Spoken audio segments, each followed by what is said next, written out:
आज Doubtnut app download करें। Doubtnut पर अपने सभी गणित, रसायन विज्ञान, भौतिक विज्ञान और जीव विज्ञान के डाउट्स का करो सफाया। बस प्रश्न की फोटो खींचो, एक ही प्रश्न को क्रॉप करो और तुरंत वीडियो सोल्यूशन पाओ। अभी डाउनलोड करें। हेलो स्टूडेंट, तो आपको इस क्वेश्चन में दे रखा है कि लेबल किए गए परिपथ चित्र की सहायता से व्याख्या करें कि कैसे एनपीएन ट्रांजिस्टर को उबेनिस्ट उत्सर्जक विन्यास यानी कि कॉमन एमिटर विन्यास के प्रवर्धक के रूप में प्रयुक्त किया जा सकता है, यानी कि एम्पलीफायर के रूप में प्रयुक्त किया जा सकता है। इसकी वोल्टता लब्धि यानी कि वोल्टेज गेन के लिए व्यंजक लिखें। व्याख्या करें कि उबेनिस्ट उत्सर्जक ट्रांजिस्टर प्रवर्धक के लिए कैसे निवेश है ना और निर्गत यानी कि इनपुट और आउटपुट वोल्टता का अंतर होता है। ठीक है ना। तो आपको जो कॉमन एमिटर है उसको एज अ एम्पलीफायर के रूप में प्रयोग करने के लिए आपको उसका सर्किट डायग्राम बनाना है, तो और उसकी वोल्टेज गेन के लिए रिलेशन चाहिए। तो पहले तो एनपीएन ट्रांजिस्टर का अगर डायग्राम बनाया अपन, तो आपका जो ट्रांजिस्टर होता है ना, इस तरीके से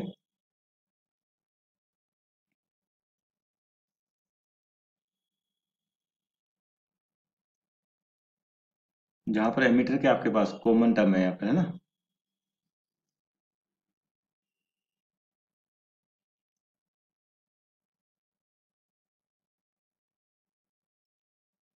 ठीक, ये तो हो गया आपके पास कलेक्टर, ये बेस और ये एमीटर। एमीटर का मतलब उत्सर्जक, कलेक्टर का मतलब ग्राहक और बेस आधार। और आपके पास एनपीएन है, कौन सा ट्रांजिस्टर दे रखा है, एनपीएन।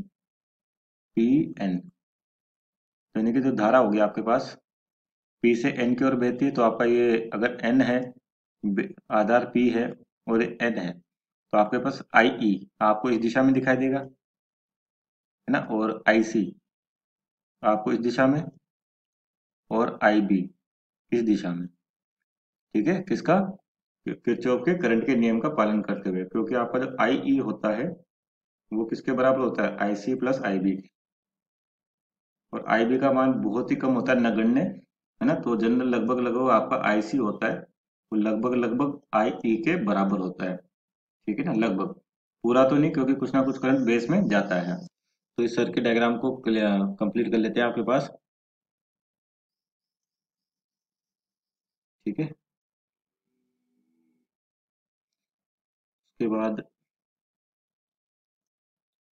यहाँ से आपके पास कलेक्टर करंट है ना, तो ये आपके पास जा रहा है आउटपुट में।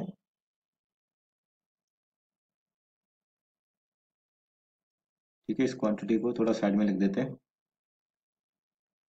सॉरी।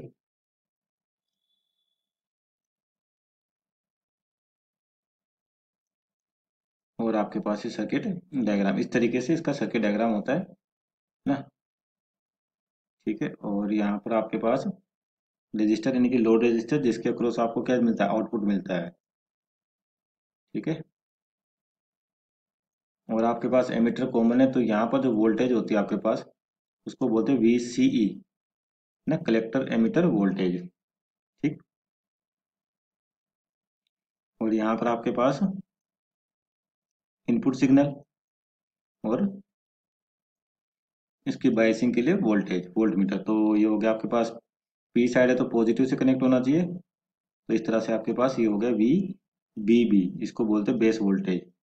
ठीक है, और यहाँ पर होता है आपके पास इनपुट सिग्नल, इसको वी आई लिख देते हैं, वी इनपुट। ठीक, और यहाँ पर आपके पास इधर भी आउटपुट वोल्टेज यानी कि आउटपुट वोल्ट मीटर, और ये रिवर्स बायस होता है, तो ये एन टाइप है, तो पॉजिटिव ऊपर आएगा यानी कि हाई पोटेंशियल पॉइंट, और लो पोटेंशियल पॉइंट यानी कि निम्न विभव और उच्च विभव, इस तरीके से। और जो आपका आउटपुट होता है वो इस लोड रजिस्टर के अक्रॉस यहाँ पर लिया जाता है। ठीक है ना, वी आउटपुट। ठीक है ना, इस तरह से आपके पास ये सर्किट डायग्राम होता है, किसके लिए, और इसकी अर्थिंग कर देते हैं यहाँ पर, ताकि जो एक्स्ट्रा चार्ज है वो यहाँ पर मैनेज हो जाए आपके पास। तो ये आपका जो कॉमन कॉमन एमीटर है, इसको एम्पलीफायर के रूप में, है ना, ओबेनिस्ट, सॉरी, एम्पलीफायर यानी प्रवर्धक के रूप में यूज करते हैं। तो सर्किट डायग्राम आपका ऐसा होता है। और यहाँ पर अगर अपन इनपुट दें, तो ये इनपुट वोल्टेज सपोज करिए आपका इस तरीके से है। ठीक है ना, इनपुट सिग्नल कह दे सकते हो आप इसको, यानी कि निवेश। तो आपके पास सिग्नल ऐसा है, और आउटपुट में यानी कि निर्गत में कैसा मिलेगा आपको, थोड़ा सा एम्पलीफाइड। एम्पलीफाइड का मतलब इसका आयाम बढ़ चुका होगा, लेकिन आपके पास जो फ्रिक्वेंसी यानी कि आवृत्ति होती है वो सेम रहती है। तो ये हो गया इनपुट और ये हो गया आपके पास आउटपुट।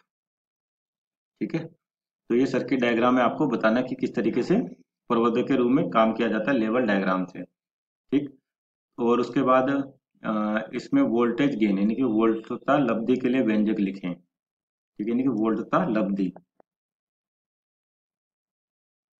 और इसमें सिग्नल की बात कर लेते हैं पहले कि काम कैसे करता है, इसकी थ्योरी थोड़ी डिस्कस कर लेते हैं, फिर इसके पास वोल्टेज गेन की बात करते हैं। ठीक है, जैसे ये आपके पास सर्किट डायग्राम या फिर इसको देखो कि आपके आउटपुट में है जो जब आउटपुट इसके ग्राफ बनाते हैं अपन, तो जो ग्राफ मिलता है उसके अनुसार कि जो आपके पास आउटपुट में करंट किसका है, कलेक्टर करंट के बराबर। और ये भी बताया था तो आई होता है यानी कि एमीटर करंट, यानी कि उत्सर्जक जो करंट होता है वो किसके बराबर होता है, आईसी प्लस आईबी के।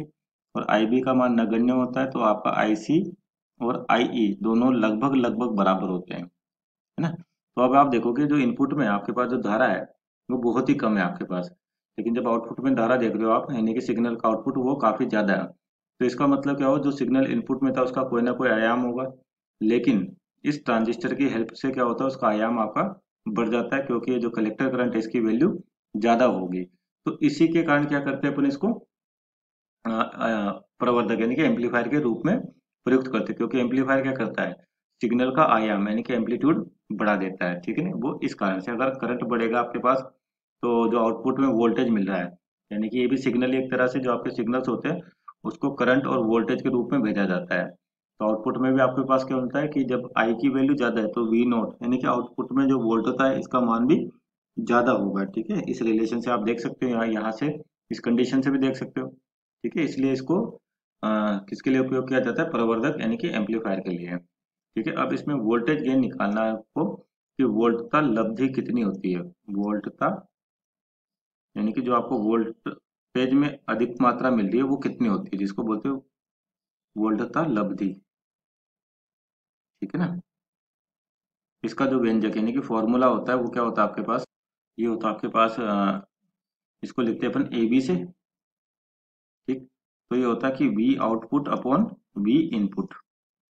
तो आउटपुट में आपके पास क्या होगा, V बराबर आई आर यानी कि IC RL लोड प्रतिरोध बटे इनपुट में क्या आपके पास IB और जो आपके पास प्रतिरोध है R इनपुट। ठीक है, ठीक, और आपके पास जो IB होता है, एक और करंट गेन जो वैल्यू होती है इसको बीटा लिखते हैं अपन। तो उस बीटा की वैल्यू क्या होती है आपके पास IC बटे IB, इसको बोलते हैं धारा प्रवर्धन यानी कि करंट गेन। तो यानी कि इस वाले वोल्टेज गेन को आप इस फॉर्मेट में लिखना चाहोगे तो ए बी का जो मान हो जाएगा आपके पास वो कितना हो जाएगा, बीटा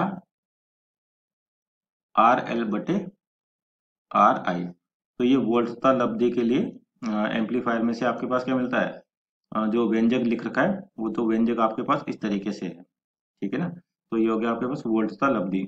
और उसके बाद है कि व्याख्या करें उभयनिष्ठ उत्सर्जक ट्रांजिस्टर प्रवर्धक के लिए कैसे निवेश और निर्गत वोल्टताओं में अंतर होता है। ठीक है, तो ये जो अंतर होता है इसके अंदर आपके पास जो पूछ रखा है कि इनपुट और आउटपुट वोल्टेज में, ये लगभग जैसे आपके पास जब एम्पलीफायर की बात करते हैं या कॉमन एमीटर यानी कि उभयनिष्ठ उत्सर्जक, तो इस केस में जो इनपुट वोल्टेज है और आउटपुट वोल्टेज है उसमें जो कलांतर होता है आपके पास, या दोनों के अंतर सिंपल कला का अंतर बताए तो होता है 180 डिग्री, क्योंकि एक दूसरे के क्या होते हैं वो विपरीत होते हैं। किस केस में, कॉमन एमीटर के केस में। जैसे कॉमन बेस में तो क्या होता है आपके पास 0 डिग्री और कॉमन कलेक्टर में भी क्या होता है 0 डिग्री, लेकिन जो कॉमन एमीटर है उसमें कितना होता है आपके पास 180 डिग्री। ठीक है, तो इसका जो तीसरा पार्ट पूछा था आपसे पास कि दोनों की वोल्टता यानी कि निर्गत यानी कि इनपुट और आउटपुट में कितने का अंतर होगा, 180 डिग्री का। Okay, thank you.